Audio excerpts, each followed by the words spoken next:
Hello, my name is Kafui Dey, and my guest is South African singer-songwriter, entrepreneur, and humanitarian, also known as the Princess of Africa, and we know her as Yvonne Chaka Chaka. Welcome back to Ghana again. Iwe? Yes, so you say Leke? Leke? Mefo. Good to have you here. Welcome back to Ghana. Thank you very much for having me. What makes Ghana special for you? Everything. The people, the clothes, the fabric, the weather, quite humid, but I love it. And I want to be a Ghanaian. Well, let's just place a call to the president then. I'm joining the queue today to get my residence. One time. Oh, good. Can you remember the first time you landed here, what it was like? The first time I landed here, I think I went to the coast. Okay. I think it was for the what festival? Panafest. Pan-African Festival of Arts and Culture. Yeah. Yes, and I think that's where I met Professor Kojo. Okay. And yeah, I love this. Professor Kojo Yanka. Kojo Yanka. Yes. Oh, wow. Yes, he's my brother. Fantastic. I'm sure he'll call you a sister as well. The reason you're here in Ghana, though, is for the African Festival. Yes, this time I'm back for the African Festival, thanks to Latif Abubakar with his team. I was here in September for the I think it was the Hall of Fame, and just honoring older artists. Yes, indeed. Which for me was the most amazing thing, because once you pass a certain age, you get forgotten. But I'm very happy, that we celebrated these people and gave them their flowers when they were still alive, including me. I was also part of it. I want to say thank you.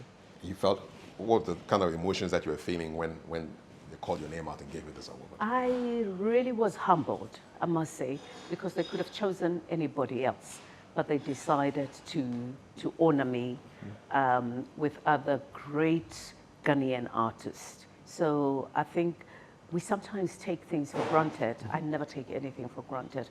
I was very honored and I was very humbled by the gesture. Yeah. We love you here in Ghana. I love Ghana too. So it's mutual. So what should patrons at this concert tonight expect from Yvonne Chaka Chaka? Tonight's concert, because it was a 3-day concert with a production and everything, it says to me there's a lot that Ghana can offer to the world, and that the world can come and accept from the Ghanaians. Whether it's about promoting Ghana, tourism, showcasing Ghana, and saying there are other young artists as well, whether they are DJs or musicians, that I can also learn from. So tonight, I think it's going to be a spectacular night. I'm looking forward to watching these young people perform and these DJs perform. It is a festive season anyway, but I think for me the most important thing is to say the African Festival is doing a lot to showcase Ghana, to showcase young people's talent, and to conscientize people about climate change, because we live in terrible times and we can see rainy seasons, even when it was not rainy seasons, erosions and all sorts of things. So we need to make sure that our young people are conscientized and they know about this and they learn from these things, so that tomorrow we don't look back and say we've messed up messed up the world. The world. Yeah. Good. We'll talk a little bit about your activism later on, but I want the viewers and listeners to get to know you a little bit better. I'm sure from America to Zimbabwe, people know Yvonne Chaka Chaka, but who are you when no one is watching? When no one is watching, I'm the same anyway. There's absolutely nothing different from me from when I'm on stage and when I'm at home, or whether I'm in the classroom teaching my adult education or being at school learning as well. You teach? I sometimes do teach. I'm an adult practitioner. Really? And I do go to school as well. I'm just about to do my MBA.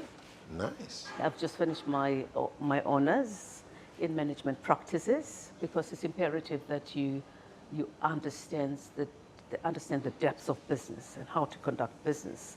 And so that people do not pull, wool over your face. So for me, acquiring knowledge and bettering yourself is the most important thing, because I sit on different boards. And so it's important for me to understand fiduciary duties of a director, if you are a director. But I'm a mother of 4 boys and the mother of all girls in the world. And I'm just me. I'm the wife to my husband. What's it like being a student and a teacher at the same time? I think for me, it's realizing that there's a lot that I don't know, and there's a lot that I can learn. And I can also impart my knowledge to others because I've been skilled, to teach adult education. So for me, it's understanding who I am, accepting who I am, and accept my vulnerabilities. I'd love to see you in class. Teaching or learning? Both of them. Because I never would have thought of you as a student or a teacher, apart from the global icon, Yvonne Chaka Chaka, creator of all these hits. I mean, I started listening to your music in 1987. Oh, it was 2 years. I was 2 years in the business. Yes. Because I started in 1985. Yeah. And it's been such a long journey from then till now. And everybody sees you as a successful person, but what does success mean to you personally and professionally? Wow, what a hard question. Different people will define success in different ways. But for me, success is when you are content with what you have, and also wanting to give a helping hand to those who make you who you are, because I realized that I could not have made it on my own. I've made it because I go on stage and people come and fill the bums on the seats, and that's what makes me who I am. And so for me, success is when it's a give and take. It's not only about you taking, it's when you get given a platform and people appreciate you, is how you also return the favor. That's what I call success, because you cannot afford to just take and take. You also have to reciprocate. When people give you their time, what do you do in return? So that's why when I do all my philanthropic work, I think these people have given me the platform.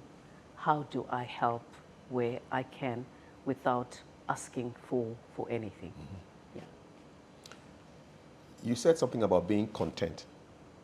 And I'm just wondering, when you started out as a 20-year-old, starry-eyed, were there times when you were not content with what was happening, or you felt things were going too slowly and there was not enough and you had to go for more? You know, obviously as a 20-year-old, you worry about what people say, what you have, what you don't have, what will you have, and what people think about you. But I think as a 59-year-old, you look back and say, it may not have been an easy road, but I navigated through this because I had people who had their interests, my interests at heart, who held me by the hand, who were there for me. And when I go astray, they bring me back to say, this is not how you do things. But I think as a 20-year-old, you just want everything. And because you never know that tomorrow you'll be there, you know. And people always say, you need to work very hard now because you don't know, tomorrow may not cater for itself. Yes, it is true. But I think when you're 20, when you're a 20-year-old, you just want success. You want everything. You want fame. You want all of those things. Sometimes you don't even think straight because there's a lot of peer pressure.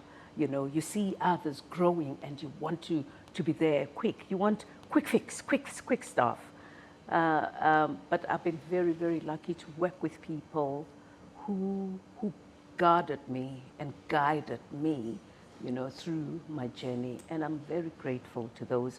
I've made lots of mistakes and I've learned from them. But at the end of the day, I look back and I say, I probably would do it the very same way, because I've learned from that. I fell and I woke up and I dusted myself. And, you know, in 39 years, I'm still glad that I can still perform. Yes. Next year I turn 60. Wow. And I think I want to celebrate from March to March 2026. Yes, It will indeed. be Yes. the year where I turn 60. And thank God for my life. Thank God for everything that He's given me. I'm not ailing. I'm not sick. I'm not complaining about anything. And thank those fans who've given me the chance to say, we want to listen to your music. We want you to perform for us. We want you to be there. So I'm just happy. Yeah. Just happy. And your music unites fans right across the world, right across Africa. In fact, your nickname is Princess of Africa. Who gave you that nickname?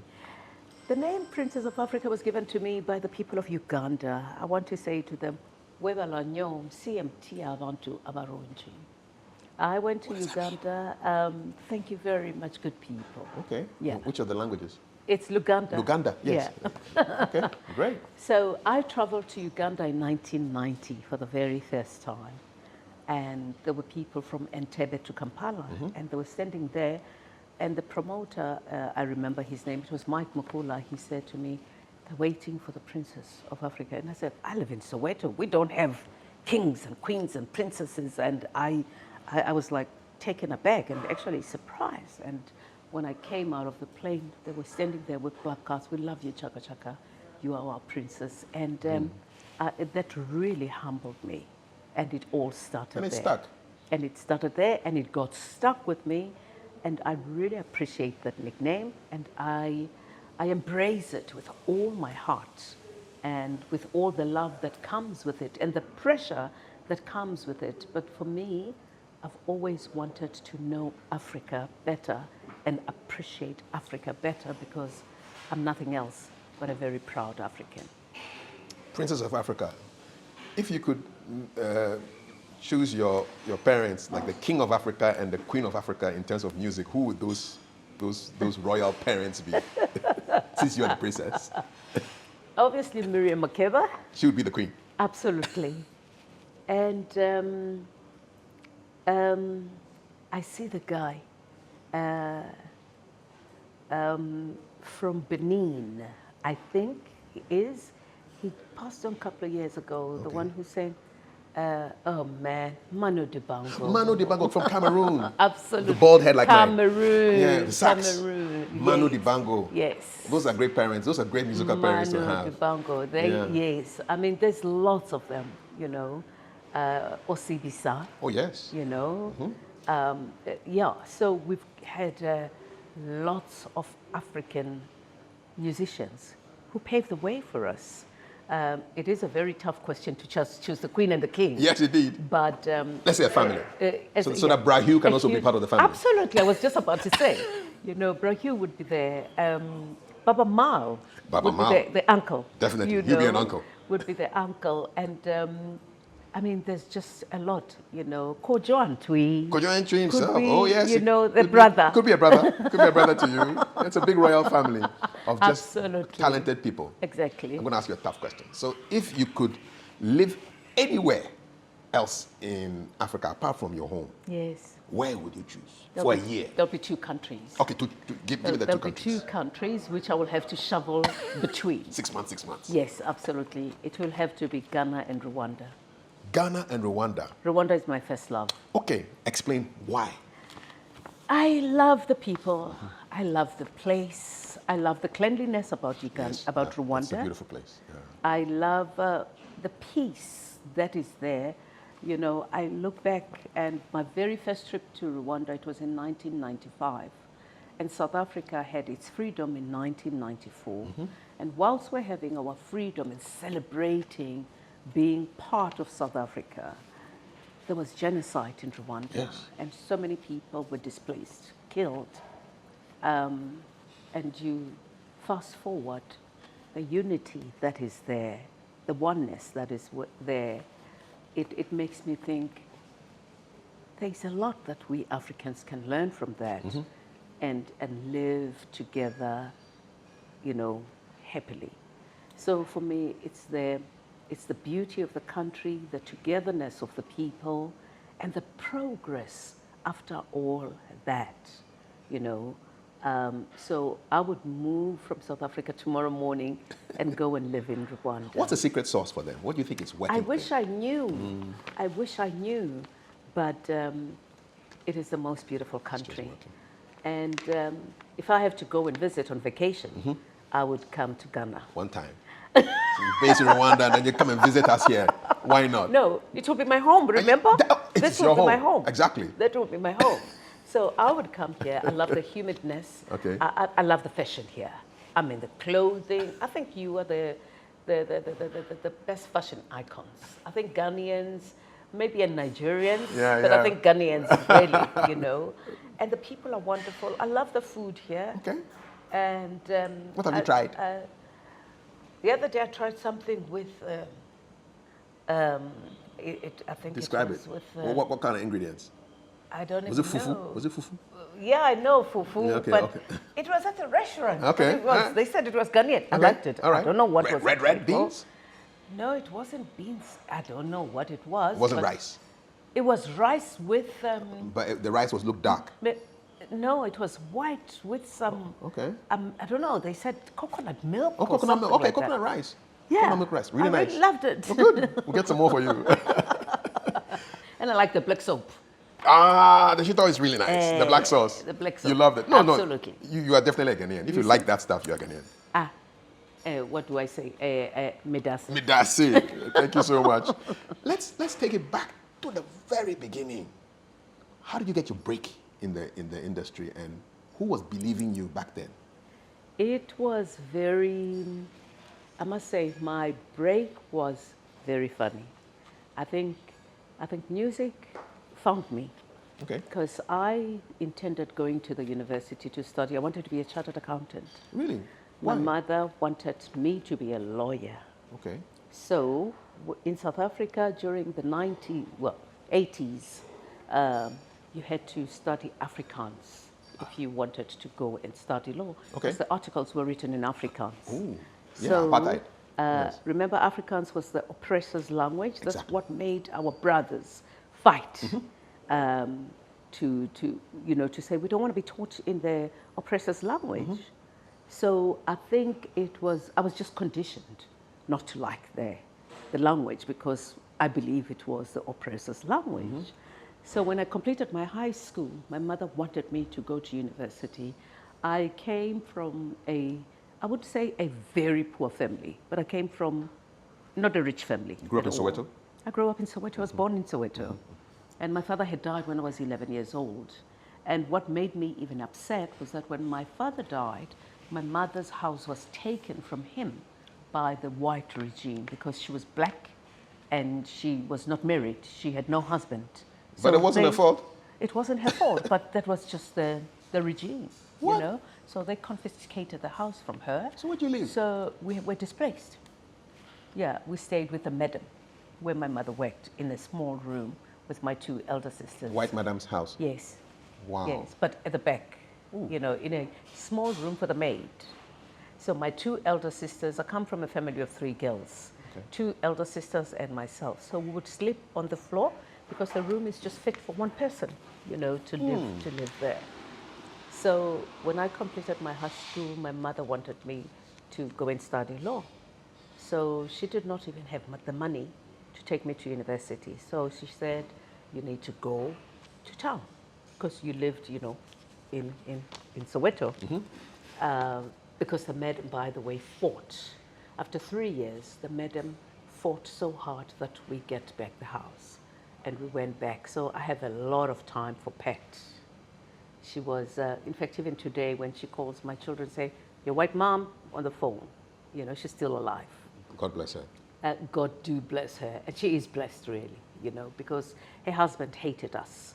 And her neighbors hated us. They didn't want to see us. But she kept us there, you know. And do you know why? and Have you asked her why she cared for you? Because my mother worked for her. And she knew that this is my helper or my maid. And where will her children go? you know, because then if I let go of her, they'll be displaced. So I would rather let them squat here in my house. Obviously, you know, we had to be very careful. You know, when we came from school, my sister will get into the yard and you know, we'll have to separate, and another one will get, because we can't just go in there. Why not? Because for those who don't understand, why was this? Because we're black, and we can't be seen in a white suburb as a family. It's not done. What were the consequences if they saw you in a white They'll take suburb? us back to the township. We'll get arrested. And that happened several times. Because if the neighbors saw us, they would call something called Kwela Kwela. Kwela Kwela is a police van to come and take us. Because they'll come and raid, and they will look for passes or permits. Which gave you the permission to be there? Yes. And we didn't have. We were being, you know, we're like squatters. Yeah. Illegals. You know, illegals, yeah. And so I'm so grateful to Pat for her to have done that, because she knew that it's not the right thing to separate the mother from her children. Yes. And I really, really loved her. So when I completed my high school, I wanted to study as a chartered accountant. My mom wanted me to study law. So I went to places where black people could get bursaries or scholarships funding to study. And every time I went there, it was packed. It was always full, because I had to drive from Soweto to go to town. And this particular day, I decided I'm just going to take a walk. And I found myself at the SABC, which is the broadcasting... South African Broadcasting Corporation. Absolutely. And I've been very lucky, because in 1981, there was a guy called Bernard Joffe. I think that guy was ahead of his time. He did a reality show, and I became the first black young person to be on television in 1981. The first? Yes. Wow. And he paid us. It was a music concert. It was a music show. People who would play instruments, people who could just read and do storytelling. So variety, different things. He was amazing. Bernard Joffe was amazing. I think that man deserves an award, because for me, that was the proper reality show ahead of its time. This was in 1981. And you were like 16 years old? I was 14. 14. And what were you, you singing? Yeah. I sang a Brooke Benton song. It was very funny, you know. And I won 500 rands, which was a lot of money. What would that buy? What 500 rands buy at that time? 500 rands would have been what? Probably $50 at the time. I was richer than my mother. My mother had never earned that as well. Can you remember the song? Can you sing a few of the lines of the song you sang? Dear Mr. Editor, won't you please write my story in your magazine? One of those songs. I mean, it was by Brooke Benton, because my dad loved Brooke Benton, Okay. Mahalia Jackson, Miriam Makeba, all of those people. So I found myself at the SABC on that particular day. It was a Friday, and there were a couple of ladies there, young people like me, you know, between 19 and 25, I think. But you were the baby. Well, I was 80. I was 18, going to be 19. And I was standing in the queue, and the SABC, they were very strict. Obviously, black people who were there, it was just cleaners, you know, and maybe secretaries, and everything was white, I mean. So we stood there, and we said we wanted to come for an audition. Yeah. And so I was asking everybody, why are you here? Why are you here? You know, and everybody, I'm like, okay, I'm joining this queue. That's it. So I joined the queue, stood there, sat for my turn to be called. And as we were sitting there, a guy came. He had tapes for a lady called Kim Kelly Magino. She was one of the biggest stars in South Africa. She was a white musician. And he recognized the lady who was with me. And he said, what are you doing here? And the lady said, what are you doing here? He said, no, I work for a record company. I've actually brought tapes. For artists, you know, Pat Shange, Magino, and Isintombi, Shani. And I was like, these are big artists. I mean, these are artists that we hear on the radio.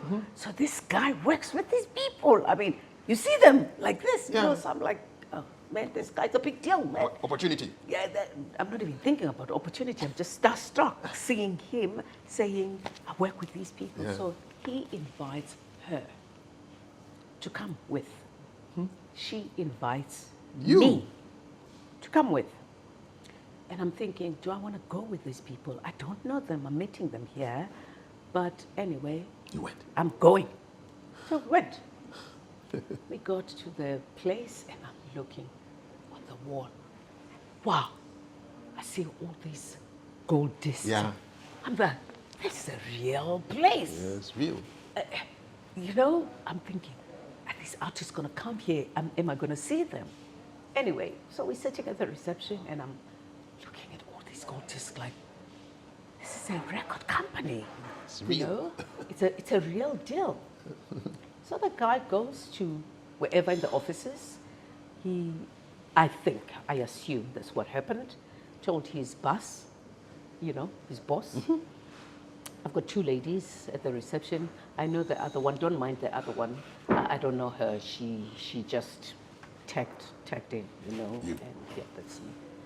So the boss comes, he sees us at the reception. Hello, young ladies, and so I'm thinking, you know, I'm reminded that I'm not known here, you know, so I must keep my cool. So I'm sitting there, so the boss says to the one who's being invited, oh, have you been here before? No, obviously, you know. Can you sing? So the lady says, well, yeah, I can sing. So she gets invited into the boardroom. Ooh. I'm sitting at the reception, so talking to the receptionist. So the receptionist is cross-questioning me, you know, just small talk. Who are you? Why are you here? Do you know her? Is she your friend? I'm like, yeah, I know her. I've seen her before, you know, and so obviously she has to feel good. I mean, she's a receptionist here. You know, we work with these artists. And I'm like, really? Do you see them? You know, do they come here? Still starstruck. Yeah, she's like, oh yeah, they come here, you know, and we see them. I'm like, wow, that's amazing. So I keep looking at my watch and I think, okay, I don't know what's happening in the boardroom, but I need to leave now because I was supposed to be at the SABC. Exactly. Anyway, cut the long story short, as I was standing up, the boss says to the other lady, you know, they're walking together through the passage. He says, thank you. So he asks me, do you want to come to the boardroom? So I'm looking at her to, you know, to Get approval. from her. She brought you in. Yeah, she says, yeah. So I go to the boardroom. They make me listen to the song. The boss says, can you sing? I'm like, nah, I don't think so. Well, my mother would not even allow me to sing, so I want to be a lawyer. So he says to me, oh, wow, you speak good English. So I'm trying to impress the white man. I'm like, well, I live with the madam, you know, I'm telling him. I live with the madam. I live with the white people. Yes. So I have to learn your language anyway. So he looks at me and says, you're very cheeky. So I'm like, what do you mean I'm cheeky? You know, so he makes me listen to the song. You were having a banter with this guy? I don't know him. I don't care for him anyway. You know, so I'm just answering him. Yes. So the song is playing. Do do do do do do do do. There's a phone. Do do do do do do do do. Oh, I love this song. So I'm like shaking my head. He asked me, do you like the song? I'm like, well, it's a very nice song, but who sings the song? He says, no one. I'm looking for a girl to sing the song. So I'm like, oh, okay. He says, just sing. I'm like, no, why must I sing for you? I'm not a singer. I want to go to university. So the guy says, oh, you're very cheeky. So he says, okay, try your luck. I'm like, what difference will it make? So he looks at me, he's like, so I went. When I find myself in times of trouble, Mother Mary comes to me, speaking words of wisdom, let it be, let it be, let it be, let it be, let it be. The guy said, I found my girl. He said, I found my girl.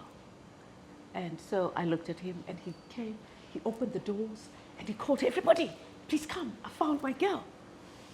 And now I'm thinking, what does this mean? And he says, here, gives me the paper. Read this. And I'm like, okay, oh, it's raining in the city. I've got nowhere to go. I'm in love with the DJ.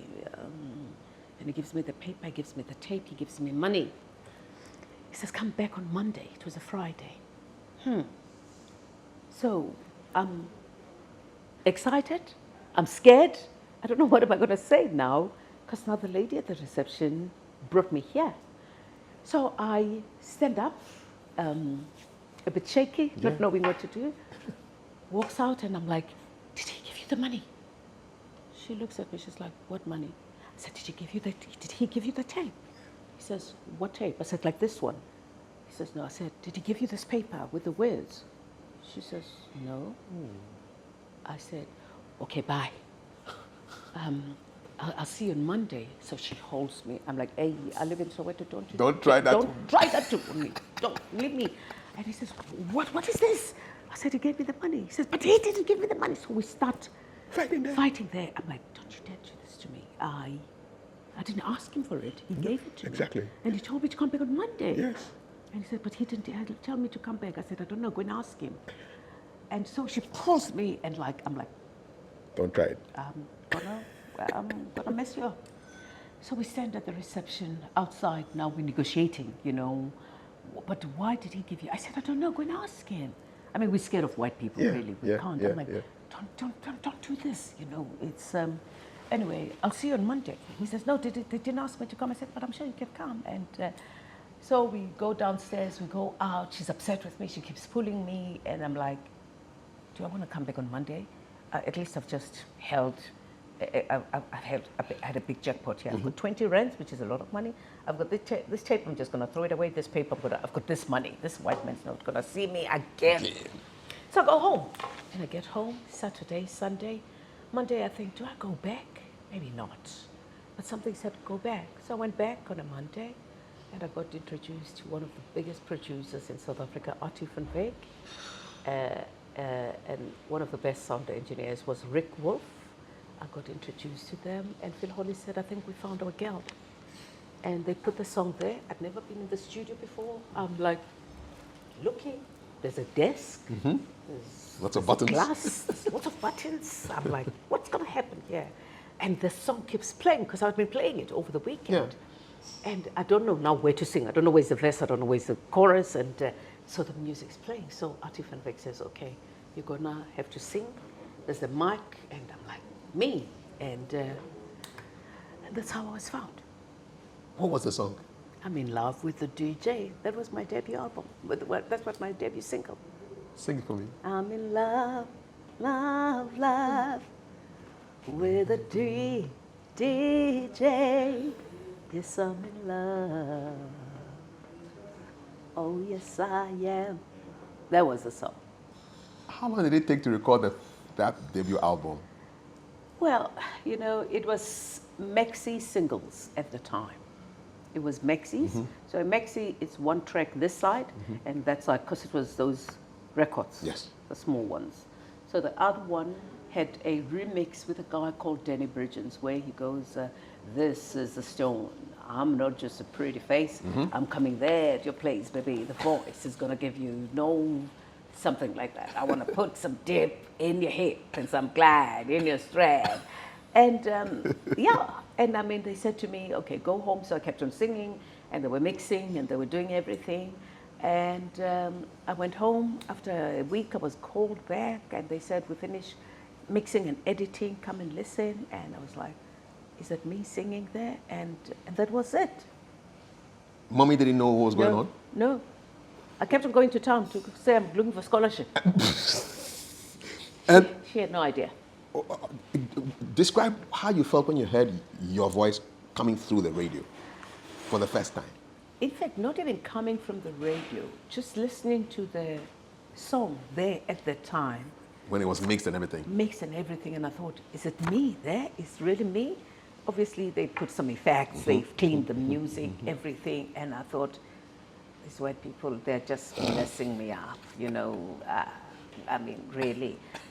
I've always been very lucky that I'm not easily taken, You're not easily impressed? No, not easily taken, not easily impressed, not easily, what is the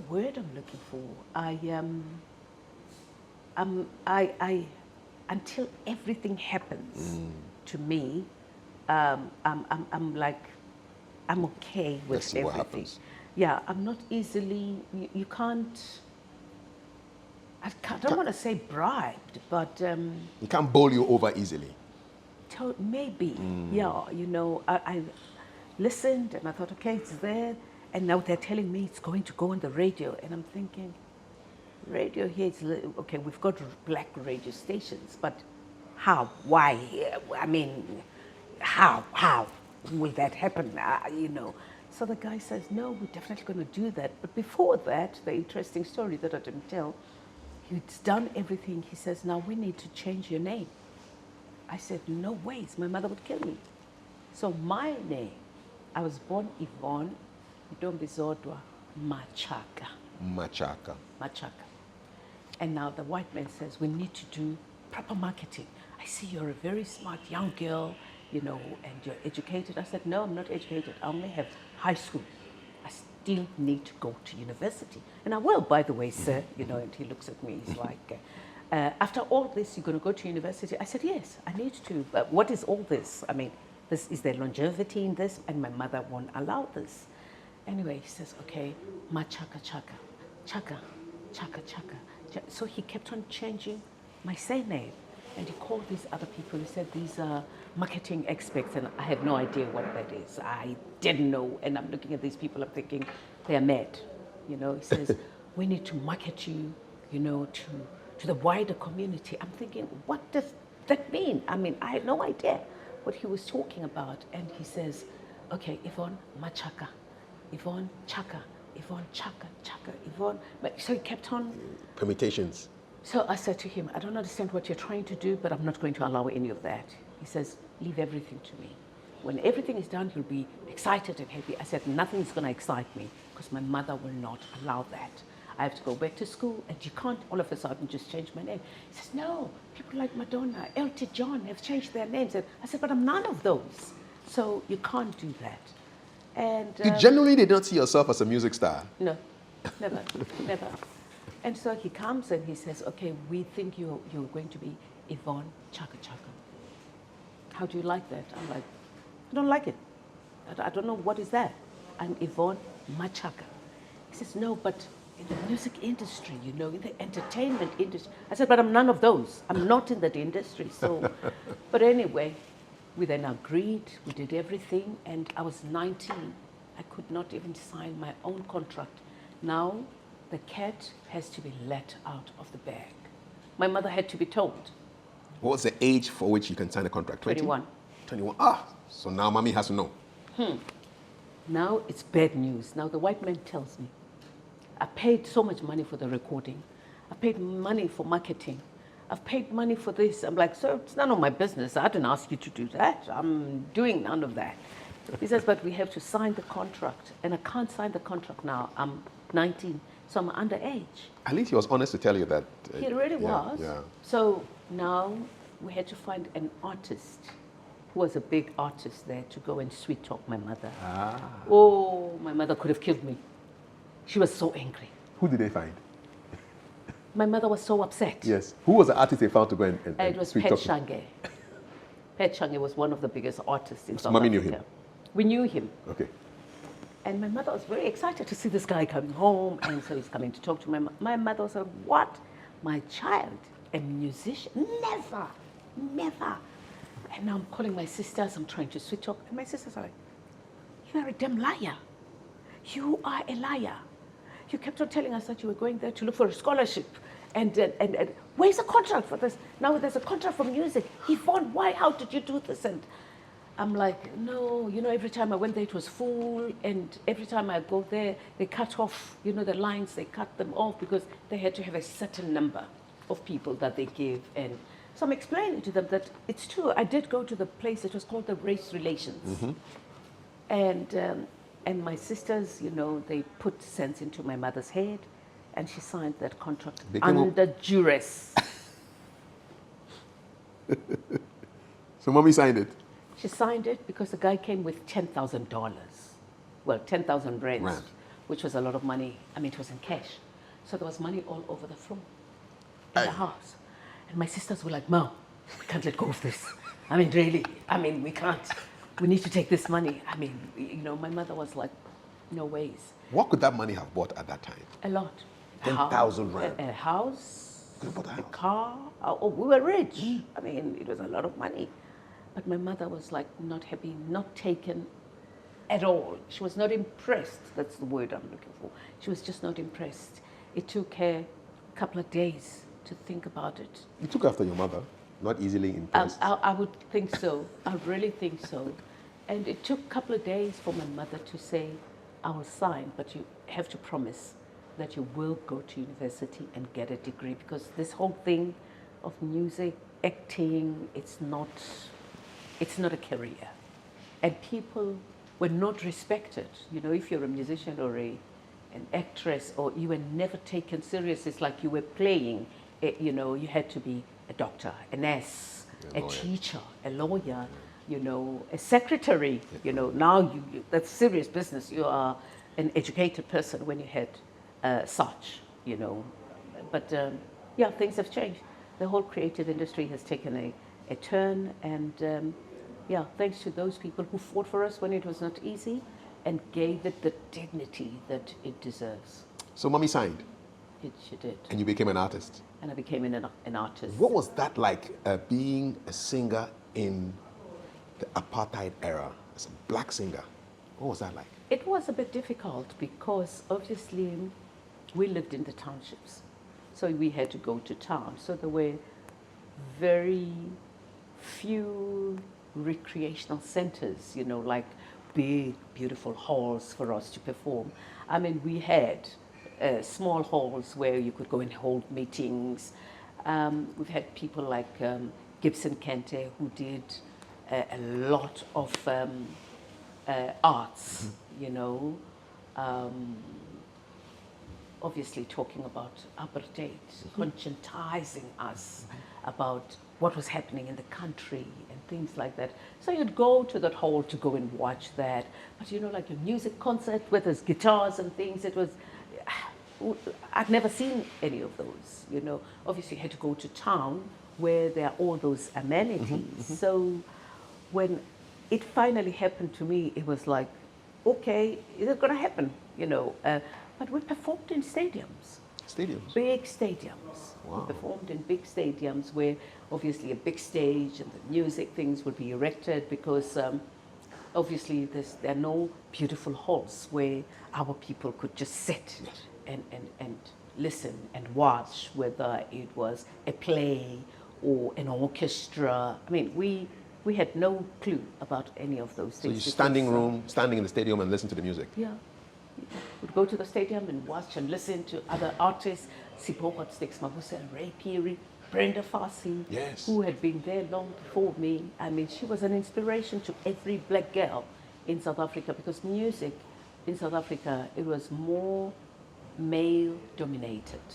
So there were very few female artists, you know, and yeah, and 39 years later, we're here talking to you about it. Yes, indeed. Any memorable performances that stick out?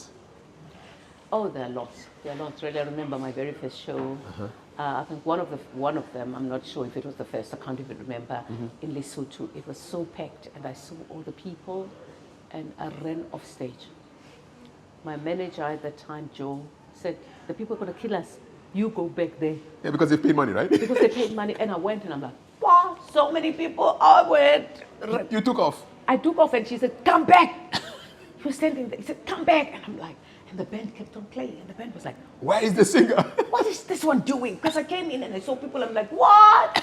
And I ran back, and Joe said, "You go back." But and now they saw me standing, and I'm singing like, "I'm in love, love, love." I'm crying.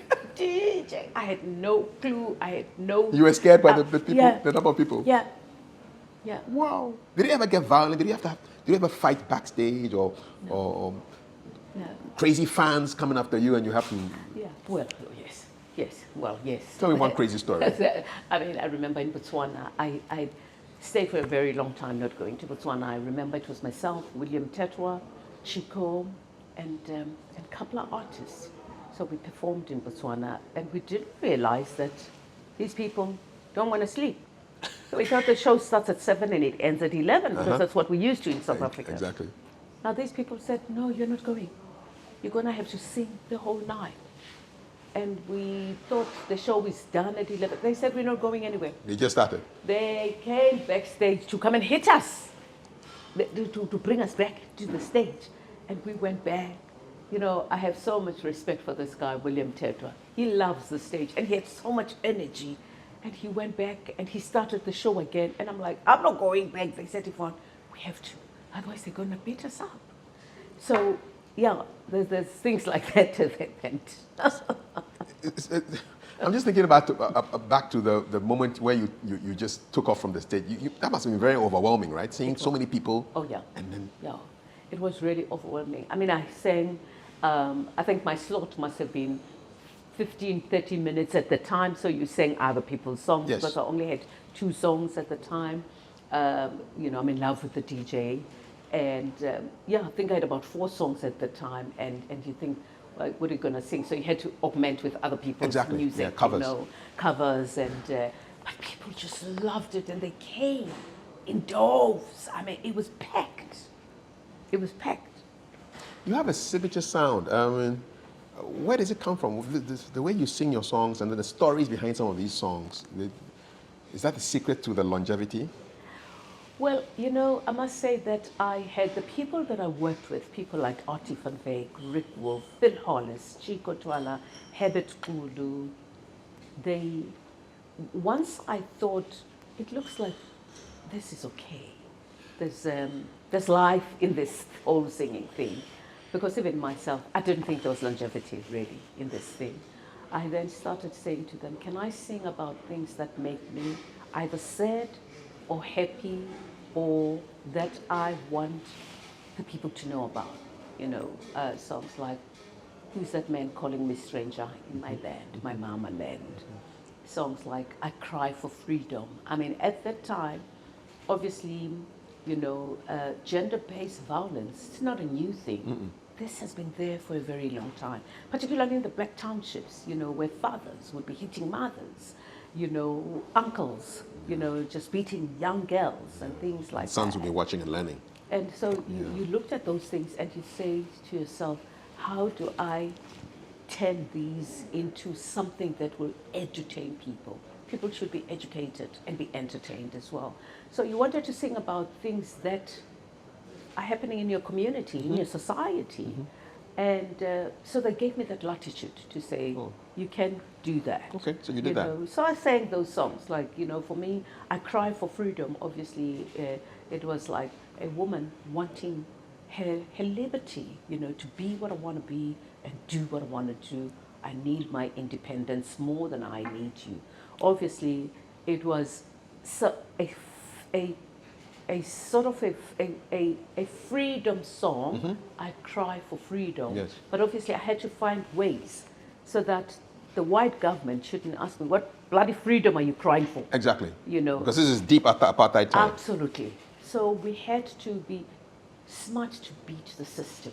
I mean, people that I worked with there, people like Chico, he wrote a song called We Miss You Manelo, Where Are You? And the song was, We Miss You Mandela, Where Are You? But you could not dare sing that because you go to jail. Yes. You know, so we had to make sure that we are very smart. I mean, we had people who were there for us, like Winnie Mandela, Mama Sisulu, who will, you know, like instigate us to, you know, talk about these things, sing about them, but put messages in the music. Yeah, exactly. But be smart. So I mean, I recorded a song called Winnie Winnie Mandela. I'm winning, winning. But I changed the song too. I'm winning, winning, my dear love. I'm winning, winning. It's only when you went to the stadium where you will sing that. Then people remix it themselves, right? Yeah. So we knew how to beat the system and how to do this. Did any of your songs get you into trouble? Well, I Cry for Freedom, Winnie Mandela, the song, but it was yeah, but you say to the people, no, but I'm saying I'm winning, my dear love. It's only when you went to the stadium where the people knew to say the song. It says, I'm winning, winning, Mandela. Weenie, weenie. So we sang it like that. But it was very funny because every festival that you went to, police will always be there. You have police? Yeah, the police will be there, white police, just to sit there. Obviously, why are we having this gathering? Are we plotting something? What was the show all about? So every festival you went to, there'll always be police. And you'll be singing these songs and passing messages. You'd say to your people, you speak in Zulu, you speak in the language that they don't understand. To say, okay, now, we want Mandela to be out there, but you would not say it. In English. We want Manelo. Manelo. Yeah, we want Manelo. That Manelo is Mandela. But our people knew and understood. And those were the good times. The songs that Ghanaian audiences and probably global audiences resonate with a lot. Thank you, Mr. DJ. I'm burning up. And the beer one. Give me the sound. Umqombothi. Why do you think those songs really touched people? I have no idea. I really don't know how a girl from Dobsonville, Soweto, South Africa, made it or got her music to be known across the continent. Because when I go to Sierra Leone, they will say, we want thank you, Mr. DJ. I'm like, what? I'm in love with the DJ, Umqombothi. And I'm like, well, I'm in Ivory Coast, where they parle français. Yes. Madame, s'il vous plaît, chantez Mokomboti. And I'm like, when I'm in Japan, they will go Hotel Rwanda, and I did not understand at first. I went to this concert, and I sang a couple of songs, and the Japanese, are very poised, and they kept on saying, Hotel Rwanda, and I thought, what does Hotel Rwanda have to do with me? But Hotel Rwanda, the song Umqombothi is right at the beginning of the film Hotel Rwanda. So they were referencing that song. Yeah, and I don't know how did they even use that song, but it is the opening of the Hotel Rwanda film.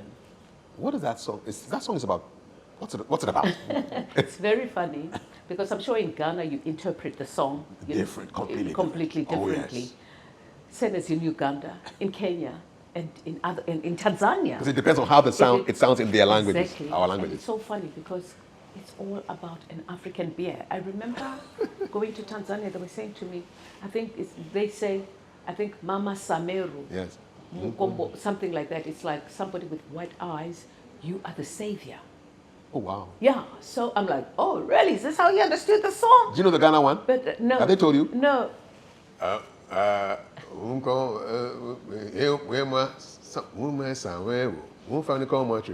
Somebody has died, take him to the mortuary.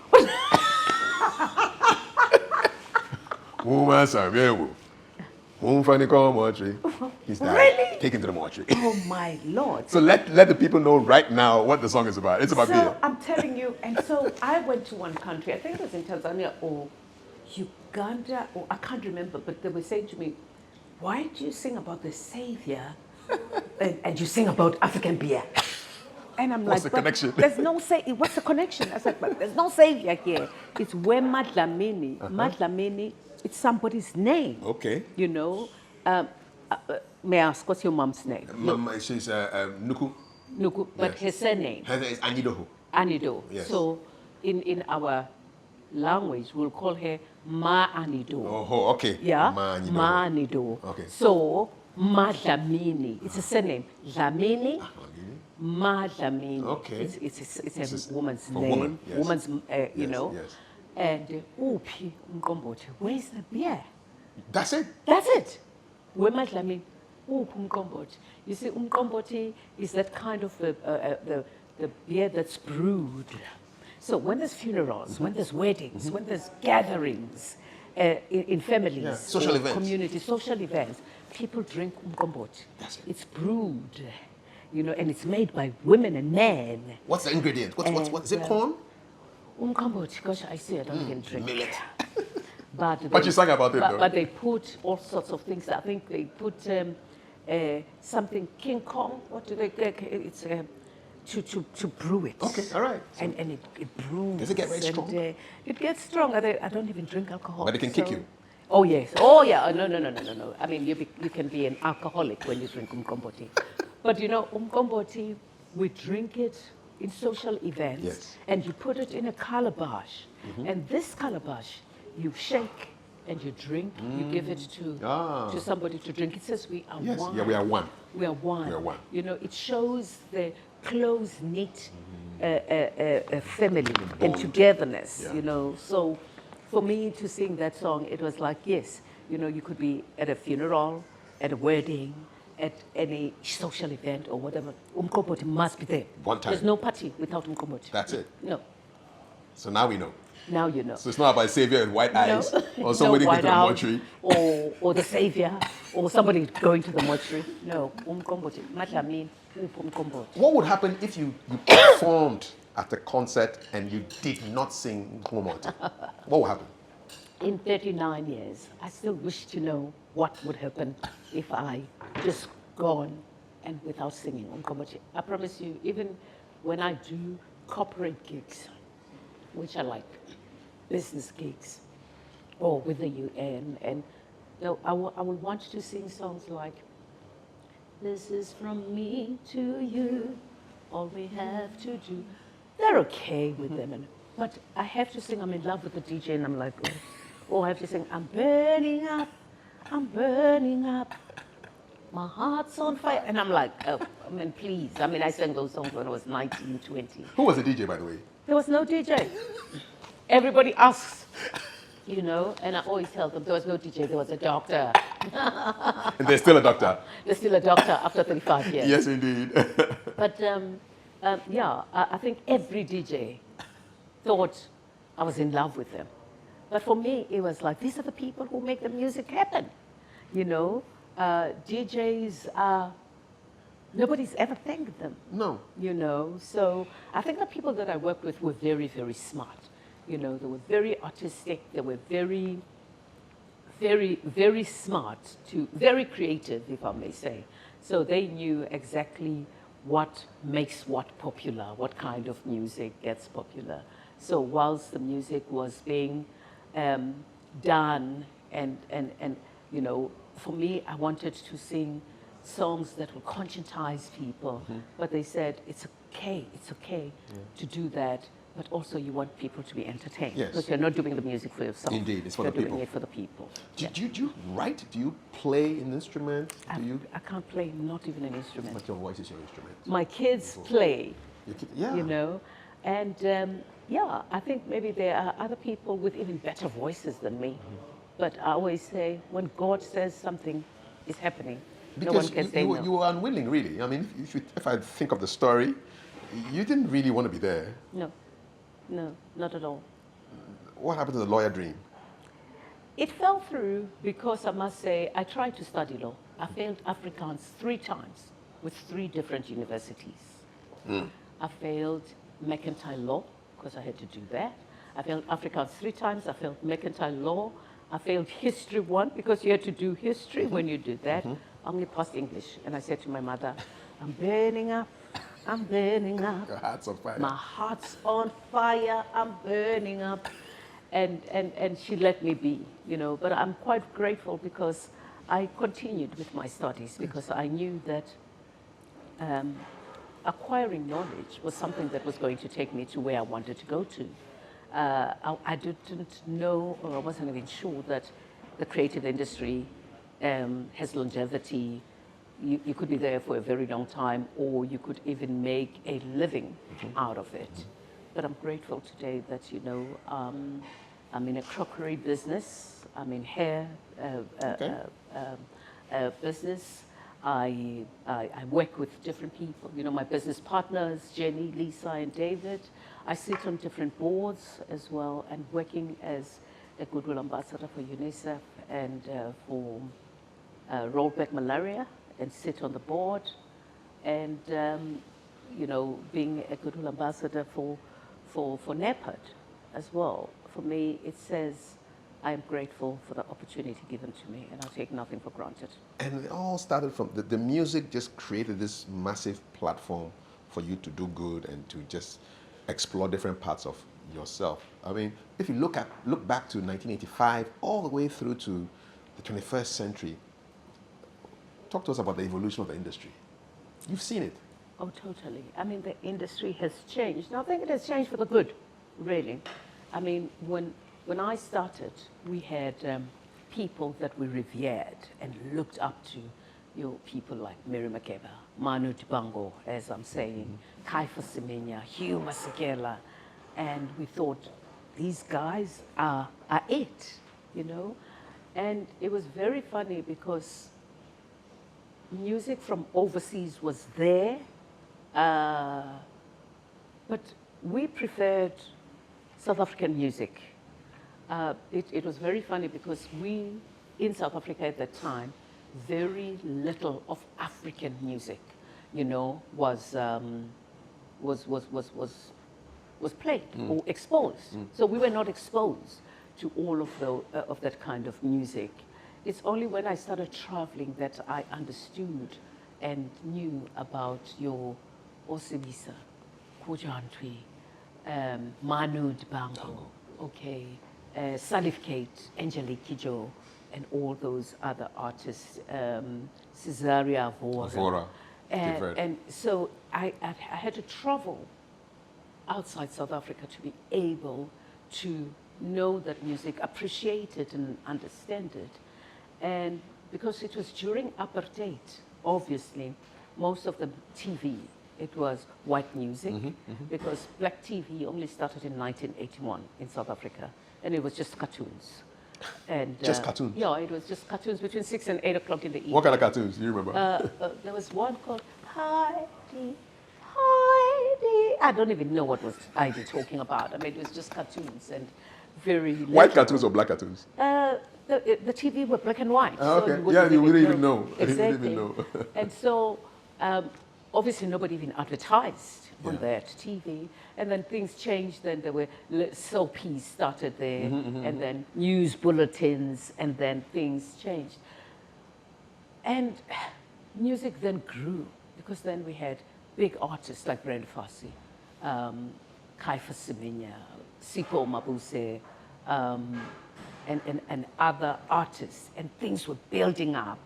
South African music was becoming very popular, you know, and all the radio stations, you know, would play South African music, you know, and it was just later on where our South African radio stations would play Osibisa and other African, you know, artists. Is this after Madiba was released? No, it was before. It was, yeah, it was before. Then in the 90s, then, you know, things really changed. But yeah, music from Nigeria, you know, in our airwaves, music from Ivory Coast. And that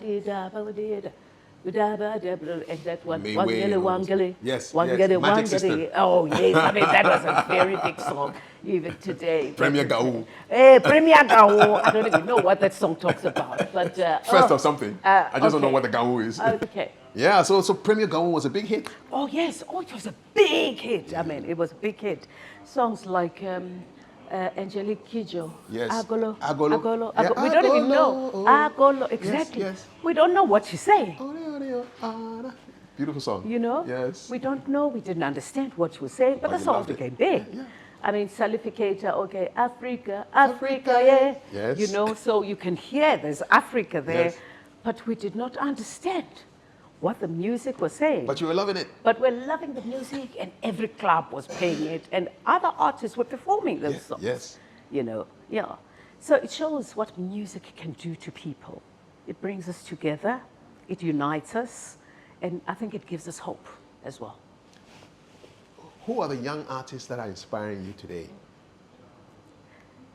South African music has really evolved. You know, you had, as I said, your Mahlatini and the Mahotela Queens. I mean, these guys filled the stadiums. You had your Miriam Makebas, your Hugh Masekelas, your Jonas Gwangwas, and then you had your Chicos, your Hot Sticks, your Stimelas, your Yvonne Chaka Chakas, and then you had a new generation. Then it was a totally different generation of music called... Is it Kwaito people? Was it Kwaito? Before Kwaito? What was before Kwaito? Just after us? What was it? I think it was like your Afro pop. House music. The house music, yes. Yeah, I mean, yeah, it yeah, became very yeah, big. You yeah. had those boys who, Chandi Somazwai and all of them. And then you had more, what was that group called? Those guys. Yeah. So music was evolving, yeah. it was changing. And then you had Kwaito, Yes. which became Massive. massive. Kwaito was big. And then after Kwaito, there was some Gom music, which was typically from KwaZulu-Natal. Zululand, yeah. And Gom music and Gom? Gom. Gom. Gom. Gom. Yes. Gom. And then you had people rapping in their own languages. Venda, everything. Not much in Venda, but Setswana, you know, WHP, you know, I mean, he became big. It's like, wow, rapping in your own language. Yeah. It was amazing. So WHP made it very fashionable, you know, and then young people started rapping in Zulu, Yes. you know, and then, okay, Shangan, sort of, there's Shangan music, you know, where they wear these big clothes and Okay, they and then they dance. shake. We've got a young girl who's very popular now called Shoma Josie. Okay. You know, I'll check her out. loved by, you know, her father is white, the mother is black, but she's a typical South African. And then we had this now music. Amapiano. Pass up. You love it. Amapiano have come with a bang. Big time. Big time. I mean, people like Usher, people like Chris Brown, Yeah. they dance Amapiano. And it's just one hit. But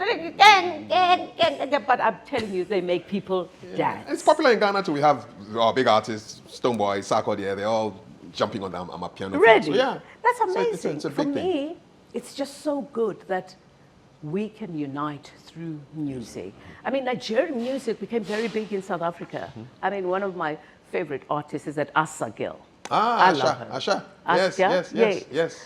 And Jayla, I've got, like Jayla. Oh, Jayla. Oh, I'm talking about the Jayla. Dun, dun. Stop calling me a prisoner. Oh, I love her. I really, really Beautiful song. love her. And I mean, I've got people like Becca. Yes, in, Becca Ghana. in Ghana. African woman. That I love. Woman. There's this young girl who's like Angelique Kidjo. Okay. What's her name? Wiyala. Huh? Is it Wiyala? Wiyala. She's fierce. She's fierce. Ay, ay, ay, She's ay. a lioness. She's a lioness. This I is love her. her. I love her. I really love her. And there's another young girl that I've really performed with from Ghana. Beautiful, with long braids. What's her name? Enam?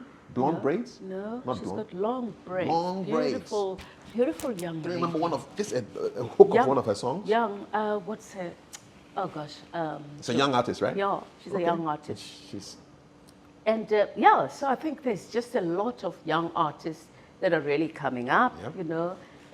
Ochame Kwame. Kwame. Ochame Kwame. Ochame I Kwame. made in Yeah, Ghana. Ghana, yes. I made in Ghana. He's good you too. know, he's amazing. He's good. So music has changed and music has evolved, and I'm not sure if you know that I've done a remix with Highly Spiritual from Ghana. Kewa. Absolutely. Wow, highly spiritual. Highly Which of his spiritual. your songs did he It's remix? called Makoti. I was listening to it just today. You did? Yes, I love it. I didn't listen to the remix, but wow. Yeah. When is it coming out? When is the remix It's coming out? out. It's out. We actually put it for the thingy. Good job.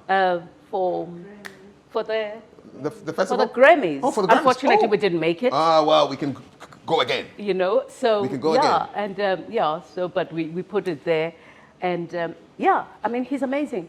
We've never met. Yes. We talk on the phone. Boom. You know, I mean, everything is digital now.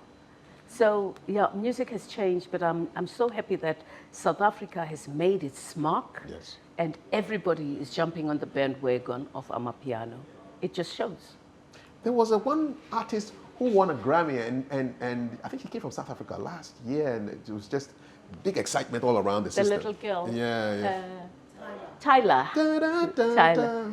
Yes, Tyler. Yeah. That was awesome. Amazing. Awesome. Amazing. I mean, we've had people like Vota, you know, he's one.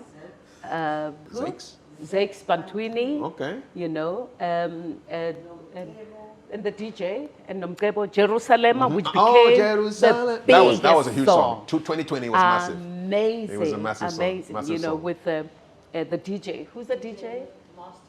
Master KG. He made that song. That was a great song. Great song. song. So it was a really good song. So I'm so happy that South Africa has made such big mark in the music industry. The doors have been opened. Yeah. South Africans are collaborating with Nigerians, Americans, and other artists, and it shows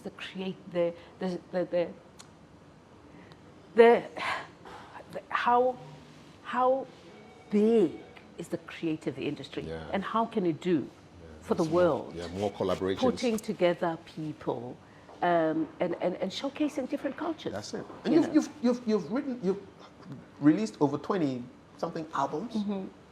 Is there anybody else you want to collaborate with? I don't mind, really. Who? At 59. Give us a wish list. There's a lot of artists I would like to collaborate with. I mean, I've collaborated with Oleva Mtuguzi, with Hugh Masekela. There's just so many artists that I've collaborated with, you know. If you could go back in time to collaborate with a historical musician, you know, I'd like to do something with Kajanine from Burundi. Burundi? She's amazing.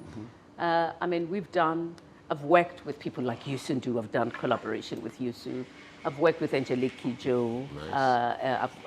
There's just so many artists that I've worked with. But really, I've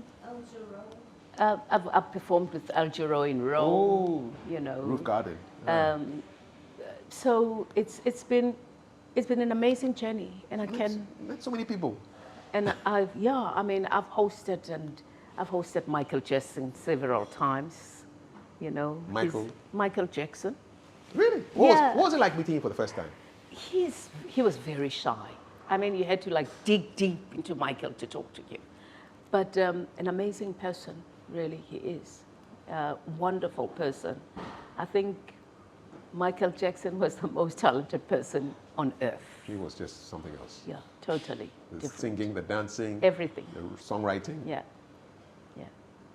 You know, and I've met Quincy Jones several times. Blessed memory, passed recently. Yeah, and may his soul rest in peace. So I cannot ask for anything, but just thank God for the opportunity, the guidance, and him guiding me, because this industry as well can make you think you are everything, or you want to be God. You've got everything, and it's not like that. I think the most important thing when you're in this industry, you have to have your feet firm on the ground. And stay strong in God, and knowing that you can't make it on your own. You've got other people around you that's a great support system, and respecting your fans is the most important thing. Before we talk about your activism and your humanitarian work, which is really important to you, I'm just curious. The lady you went into that record company with, who didn't get the contract and didn't get paid, where did she end up? Do you know? Yeah, she did some backing vocals for Stimela, which was one of the biggest groups in South Africa. And I've tried to contact her and stay in touch with her, Sungu, bless her soul. She is there. Obviously, she was much older than me, but she is there. Yeah. Let's talk about your activism now. What propelled you to get into that side of you? Was there a turning point, something that happened that made you think, you know what, I need to go beyond music. I need to use my platform to do something? You know, in 2004. But you know, before that, I visited Zimbabwe, and there were homes, you know, which were run by Mugabe, the President Mugabe's first wife, Sally Mugabe. She was Ghanaian. She was. You know. Yeah. It was a home, I think it was called Chirinyazo. It was a home for homeless children. And I went there, I went to perform, and I was told about this home. and I decided to be naughty. I asked who were the rich men in the audience, and I said, I'm going to take this dress with my sweat. You need to buy them for your wives One time. or whatever. And we're fundraising for Chirinyanso. Yes, yes. And they were very appreciative. And I think somebody paid $5,000, which was a lot of money. The spot. You know, Wow. and so we donated it to the place. And I traveled to Uganda in 1990 as well, you know, for the very first time. And I was introduced to people who were living with HIV.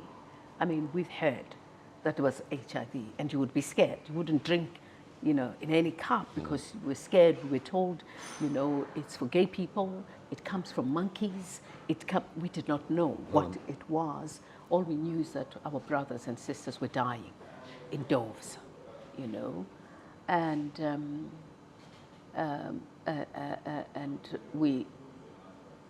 I thought, these are our brothers. These are our people. What do we do? But we had to be educated as well. And so just traveling around the world and going to different countries and just learning about the needs that were there. So I sort of said to myself, okay, I'm given this platform, how do I give back? So in 2004, I traveled to Gabon with my band, a 12-piece band, backing vocalists, and we're there for about 2 weeks and we're performing. It was amazing. It was a mini tour, you know. And coming back, one of my musicians, we had contracted malaria. And unfortunately, she died. Oh. Pumzile Ntuli died. She contracted malaria in Gabon. And I think God just works in wonders. If it's meant to be, it will be, and it will happen. So in 2005, I got invited to perform in Ethiopia with Angelique Kidjo and No Woman, No Cry's wife. Rita. Rita Mali. Rita Mali. And so we go to Ethiopia and I get asked to be a goodwill ambassador. And I thought, what is that? What does that mean? What does it entail? Am I going to get paid lots of money? Do I stop singing and become a goodwill ambassador? So they explained to me goodwill, you know. And at that time, there was a lot of controversy in my country about HIV and antiretrovirals and things like that. So I said to them, you know, 6 months ago, I buried my musician from malaria. And I've been just doing my research. My husband is a doctor.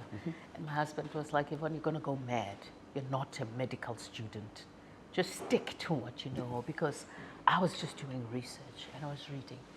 Malaria kills so many people. Malaria is preventable, it's curable, yet so many people die from it. I mean, why?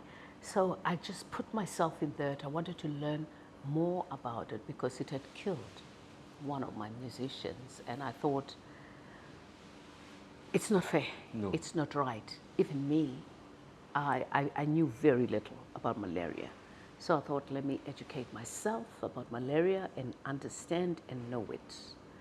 And I did that, and when I sat and listened to those people from UNICEF at the time, I said to them, I hear you, you want me to do something about AIDS, antiretrovirals, and educate people about this. Obviously, they will arm me and educate me, and I'll be the one to speak about it. And I said, but I think there's another disease that kills people more than AIDS. It's malaria. It is malaria. Yeah. And they looked at me and they asked me, how do you know? I said, because my musician died. Boom. And I said, can I do something about malaria? You educate me and arm me and give me as much ammunition to go out and fight this disease, which is curable and preventable, and yet so many people are dying. You know, I mean, kids, some of them don't even reach their second birthday and they die. Pregnant women, you know, we're prone to dying from malaria and things like that. And if you had TB or HIV, you die quicker when you have malaria. And they said to me, So I became the first UN Goodwill Ambassador to choose a cause. Nice. And for me, it was because you never thought it could be until it happens to you. Yeah. And so that's how I got into that. And in 87, Dr. Awa Kulsek, who was the executive of Rollback Malaria, asked me to be the global ambassador for Rollback Malaria, which is an agency that just runs and talks about malaria, just like Stop TB, UNAIDS, Rollback Malaria, and specifically for malaria. And so I've worked with the Global Fund, which is the fund that gives money to TB, AIDS, and malaria. I've worked with Gavi. No, Gavi does immunizations, you know. It's a global immunizations and vaccines. So I've worked with Gavi as well. And we've got lots of people that we work with from Ghana as well, you know. As a matter of fact, now I sit on the board of Rollback Malaria. Wow. We've got an amazing chairperson called Joy Pumapi. It's a disease that's going to be there for a very long time. And I would urge and ask our leaders to make sure that they put in money in this disease. You know, so that when people come from outside and they give you funding, you must have put in money in your people as well. Yeah. So skin in the game. Absolutely. Yeah. You know, it becomes my duty to talk to to the civil society, to governments, to donors and other people. And we are getting there, but I think we need more. We need the political will as well to make sure that things are done. You know, you can't go and ask for money, obviously, when you yourself have not put in your own money. Exactly. Because if I come to you as a donor and I give you money, I'll tell you, you go and build the church, but maybe you don't need the church, you need the school. So when you say, I've put in my money, so you come on the table as an equal and you say, I need money for X, Y, Z. Indeed. Yeah. You mentioned Chami Kwame a couple of minutes ago, and I don't know whether you know that he's also involved with hepatitis B awareness. What's your advice to artists who want to go your way and Chami Kwame's way, using their art to become activists? What are the things that they should look out for? What are the challenges they should expect? Well, I think really, you know, sometimes people will come to me and say, oh, we want to do the work that you do. And I say to them, do you know that I don't get paid for it? And it's like, oh, really? So for me, it's giving back to your community. It's saying thanks, because your music goes far. So your voice as well will go far to do activations, to conscientize people and to make people aware of whatever we do. I mean, we've got so many young people really who are activists, you know, talking about gender-based violence, talking about all sorts of things. I mean, there are many asks. You know, people today are dying from cancer, cervical cancer, hepatitis B, malaria, TB, AIDS, all sorts of things, and diseases that we never knew about. So it's good to be an activist. It's good to do something that will conscientize people, educate people, make people aware of all these things without even asking to get paid. Because you know what? For me, it's if people are sick, if people are ailing, if people are not able to do things for themselves, how are they going to be able to even come to my show? Exactly.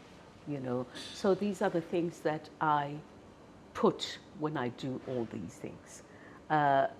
You want to say, you want to do things so that it's a win-win situation for everybody. Indeed.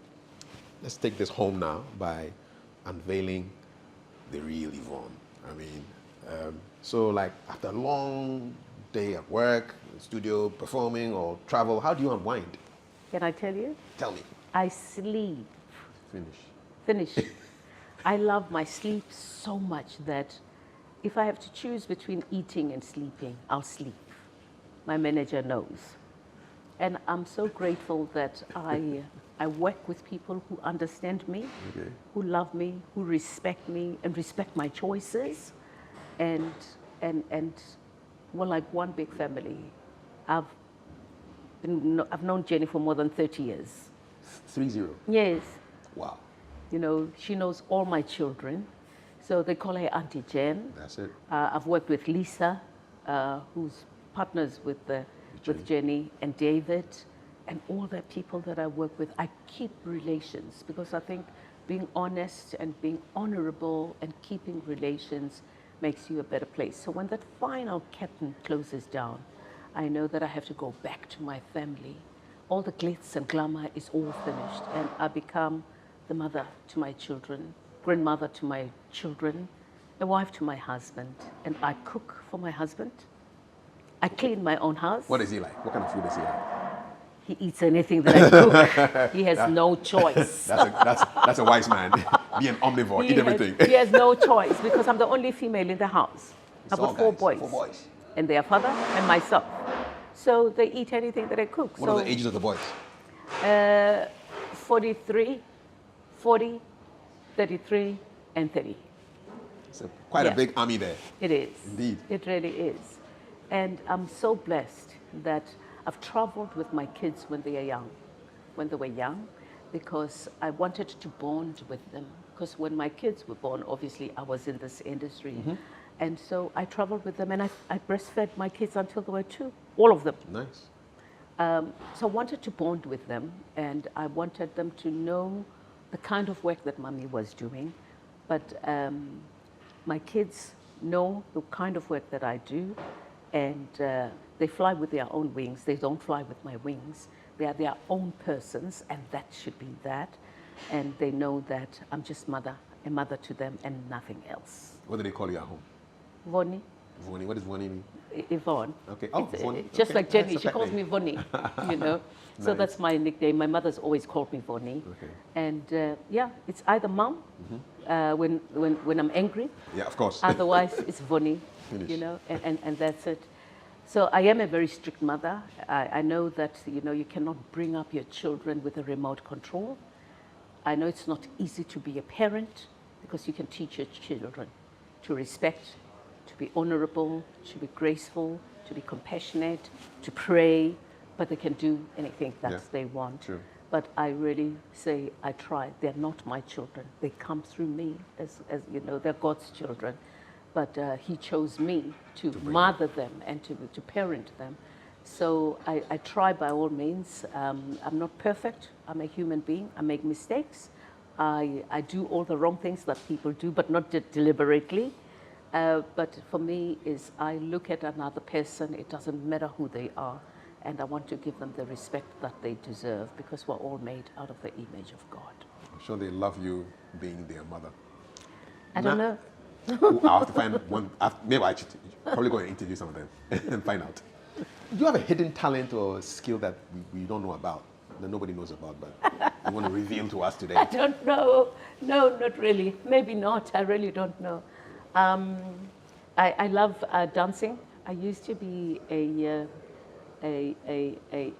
novice dancer. Okay. You know, I love cooking. I'm not a very good cook, but you can have some more when you eat my food. One time. And I'm just as simple as they come, and I love my sleep. Do you cat nap? Pardon? Can you take a 3-minute power nap? No. And then you need a long one. I need a long one. When I sleep, I sleep. Finish. The power nap is not my thing. No, I need to get into the blanket and sleep. And sleep. Most important lesson you've learned as somebody who juggles so many things: activist, mother, wife, grandma, musician, entrepreneur. You're juggling so many balls. Any hacks? Any tips? Well, I think, you know, it's important to be, to try and do things, but don't sell your soul for anything, really. Be honorable, be compassionate when you do things, and accept your shortcomings and your vulnerability. I mean, I know when I was doing my honors, I would go to class and people were looking at each other like, is it Yvonne Chaka Chaka for real? You know, is it Yvonne Chaka Chaka? You know, in class? In class, yeah. Because I knew that there are things that I don't know. There are those who know better than me, more educated than me, and I'm able to be teachable as well. So for me, it's accepting your shortcomings and your vulnerabilities and say, I will be able to acquire a skill from somebody else who knows better than me. Let's close this by just a couple of final thoughts. Um, if you could relive a moment in your life, what would that moment be? Wow, really don't know. I think everything happens for a reason. I look at myself and I say, I probably would have been a useless chartered accountant. I would have been a poor lawyer, maybe. So I'm happy, to be who I am, where I am, the way things have turned out, because I may have wanted to be something else, but God had other plans for me. So I'm really happy with who I am, and I make every moment that I have the best moment in my life. What do you think is Africa's greatest strength as a continent? I think Africa is this beautiful continent that will save the universe. It's poorly managed, and it has absolutely everything. And I don't think Africa is the dark continent that everybody believes it to be. Mm-hmm. This is the continent of love. This is the continent of peace. This is the continent with every mineral, but very few benefits from them. But I think if we can start, all of us, understand our sovereignty. Yes. Respect each other's culture, learn from one another, we can grow to be the best thing. I mean, people are talking about in 2050, Africa will be having more young people than anywhere. And so what will happen? We see people crossing the seas for greener pastures. What are those people who are leading Africa? What does it say to them when people don't see opportunities at home and want to cross the seas whilst the doors are being shut on them and they're not allowed? So we need to go back to the drawing board and say, how does Africa benefit those who live in it? What's your message to your fans in Ghana and your fans around the world? To all my fans in Ghana and those around the world, I want to say to them, thank you for the love. Thank you for the opportunity. Thank you for the experience. And thank you for being you, for choosing me and for loving me. You could have chosen any other person. There's lots of other artists, young, old, extremely talented artists, but you've given me that piece of cake to share with, and I'm grateful for that. Is there anything that you wished you could have said but never had the opportunity to say, and then you want to say now? Is there anything on your heart that... No, not really. I say what I wish and I say what I want, really. But for me, I'm just grateful. I would just want to see this Africa being managed properly and successfully so that it can grow to its potential. Because really, I get very upset when they call us the third world, growing economy, when we've got absolutely everything. Every mineral that you want, that's right, you get it in Africa. And why can't we make Africa shine as it used to be? I mean, people would come from anywhere in the world and they'll be given presents by African leaders, gold, diamonds. And these people, I think they thought, these people, they're not too clever. We'll take from them. They've got too much. And so we need to go back to the drawing board and change that. Finally, if this were your final or last public interview, what would you say? If this was Judgment Day, I would say thank you, Lord, for my soul. Thank you for making me who I am. Thank you for just giving me the opportunity and the experience to be here on earth. My mother died 17 years ago. My father died when I was 11. And I'm lucky. I still have my children. I've got my 2 sisters. And I've got the world to love and to experience. And I would just say thank you for being what you are and who you are. and what you've given me.